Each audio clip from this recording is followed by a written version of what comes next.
Hello everyone. आज इस video में हम बात करने वाले हैं, ये गेट इलेक्ट्रिकल 2021 में आया हुआ क्वेश्चन है। तो इसमें क्या पूछा था, in the given circuit for maximum power to be transferred to R L यानी load, it's value should be. तो आर एल, अगर आर एल में मैक्सिमम पावर ट्रांसफर करनी है तो आर एल की वैल्यू कितनी होगी, ये हमसे पूछा गया था। देखो यहाँ पे ये एसी सर्किट है, फ्रिक्वेंसी दे रखी है,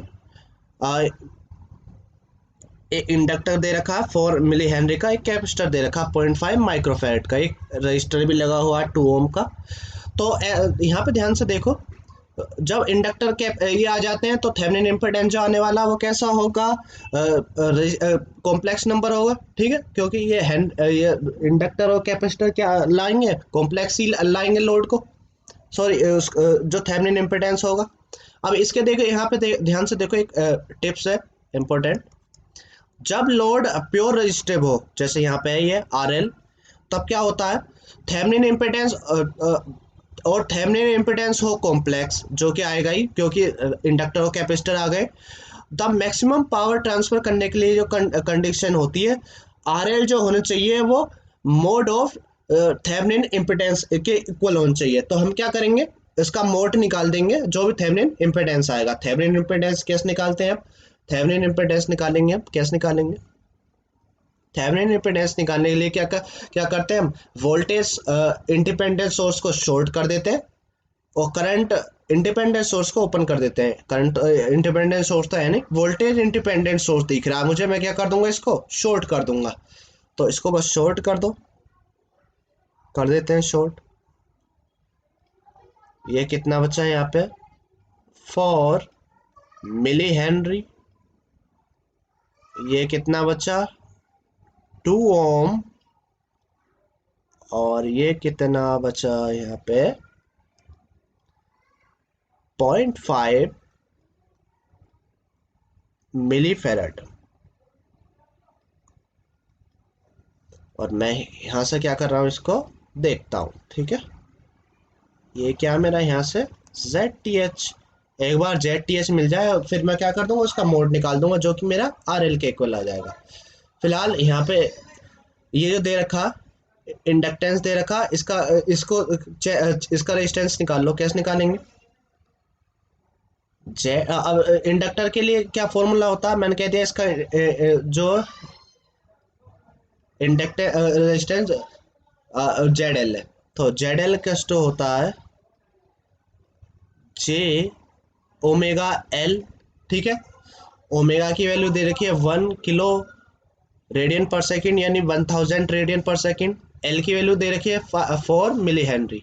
तो इसको जब मैं निकालूंगा तो कितना आ जाएगा, जे ओमेगा की वैल्यू 1000 यानी 10 की पावर 3 मल्टीप्लाई बाय, और ये एल की वैल्यू कितनी है, ये एल की वैल्यू कितनी है, 4 मिली हेनरी, यानी 4 × 10 की पावर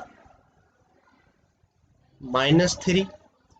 और जेड एल की जो वैल्यू यहाँ से आ गई, कितनी आ गई, 10 की पावर -3 से ये कैंसिल हो गया, यहाँ से कितना बचा, ये केवल J4 ओम।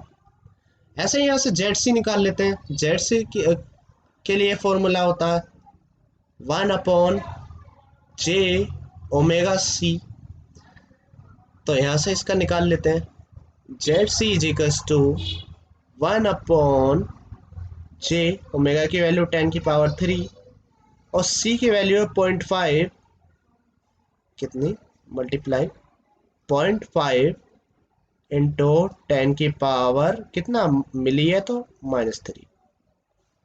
तो 10 की पावर -3 से ये तो कैंसिल हो जाएंगे। 1/0.2 कितना ये बचेगा, केवल 1/J 0.5। इसको सोल्व करो, 1/J कितने इक्वल होता है, -J के इक्वल।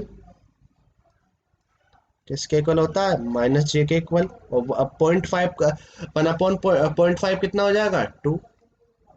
तो इसका यहाँ से जो इम्पिडेंस आ गया, जेड सी कितना आ गया, -J2 ओम। तो अब यहाँ आप ध्यान से देखो, ये जो है आपस में किस में है। मैं क्या करता हूँ, दोबारा से सर्किट को ड्रॉ कर देता हूँ नेक्स्ट पेज पे। ठीक है, जेड एल आ चुका J4, जेड सी आया -J2, और ये है 2 ओम। एक पेज ऐड कर देता हूँ। एक बार दोबारा से सर्किट ड्रॉ कर दे रहा हूँ मैं। यहाँ पे जो था ये हमारा कितना आया था, जेड एल जो आया हमारा J4 ओम आया, और जेड सी जो आया है हमारा -J2 ओम आया है। यहाँ पे एक रजिस्टर लगा हुआ था 2 ओम का, और हम इसको कहाँ से देख रहे थे, यहाँ से। अब ध्यान से देखो, जेड एल और जेड सी किस में है, सीरीज में। Z L and Z C किस में है, सीरीज में। तो इनका जो इम्पिडेंस होगा वो कितना हो जाएगा, मैंने कह दिया वो जेड है।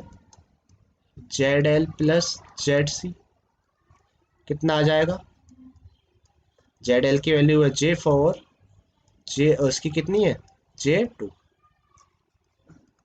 कितना आ गया ये J2 ओम। अब इन दोनों का इक्विवेलेंट जो होगा वो 2 ओम के साथ किस में होगा, पैरेलल में। ठीक है, अगर मैं इसको रीड्रॉ तो करूँ तो किस टाइप का सर्किल होगा, ये आ गया Z = J2 ओम, इसके साथ कौन है पैरेलल में, 2 ओम। तो ये दोनों अब किस में है, पैरेलल में। तो पैरेलल में कैसे निकालते हैं, J2 × 2, दोनों को फिर क्या कर देते हैं, ऐड कर देते हैं। 2 नीचे से कॉमन ले लो, कितना आ जाएगा, चलो ना ना भी लो, कोई फर्क नहीं पड़ना। चलो ले लेते हैं, J4 हो गया ऊपर, नीचे से 2 कॉमन ले लिया तो J+1 बचा, यानी ऊपर तो ये नीचे से काट दो 2 से, J+1। अब मुझे निकालना था RL, जो कि था किसके equal, mod of ZTH। Mod of ZTH मतलब J2 का मॉड अपॉन J+1 का मॉड। तो मोड कैसे निकालते हैं, ऊपर वाले का J2 का मोड कितना हो जाएगा, रियल पार्ट तो उसमें है ही नहीं, प्लस इमेजिनरी पार्ट का स्क्वायर। कैसे लिखेंगे, अंडर द रूट में रियल पार्ट है नहीं तो 0 का स्क्वायर प्लस इमेजिनरी पार्ट का स्क्वायर, इमेजिनरी कितना 2 का स्क्वायर, अपॉन सेम वर्क नीचे, रियल पार्ट कितना 1 का स्क्वायर, ये 1, इमेजिनरी पार्ट कितना J1 है तो 1 का स्क्वायर। तो आर एल यहाँ से कितना आ गया भैया, ऊपर तो आ जाएगा 4 का स्क्वायर रूट हो जाएगा 2, नीचे कितना आ जाएगा 1 + 1 2 √2। ये आर एल की वैल्यू कितने आ गई, 2/√2 कितना होता है, √2 ओम। तो आर एल की वैल्यू कितने आ गई, √2 ओम। अब हमें से जैसा पूछा गया था, इसको 2 डेसिमल प्लेस तक इसकी वैल्यू निकाल दो, कितनी होती है 1.414 होती है। ठीक है, यहीं पर इसको छोड़ देंगे, राउंड ऑफ साइड 2 डेसिमल तक पूछा था, तो 1.41 इसका क्या हो जाएगा, आंसर हो जाएगा। 2 डेसिमल तक पूछा था यहाँ पे देखो, तो इसका आंसर क्या आ जाता, 1.41 ओम। यही इसमें सब करना था, ज़्यादा कुछ था नहीं। ठीक है, ये मैंने ज़्यादा स्टेप में बताया इसलिए बड़ा लग रहा, वैसे तो एक लाइन में ही ख़त्म हो जाता यहीं पे। आई होप आप सबको ये समझ आया होगा। फिलहाल इस वीडियो में इतना ही। ओके, थैंक यू, मिलते हैं नेक्स्ट वीडियो में नेक्स्ट क्वेश्चन के साथ।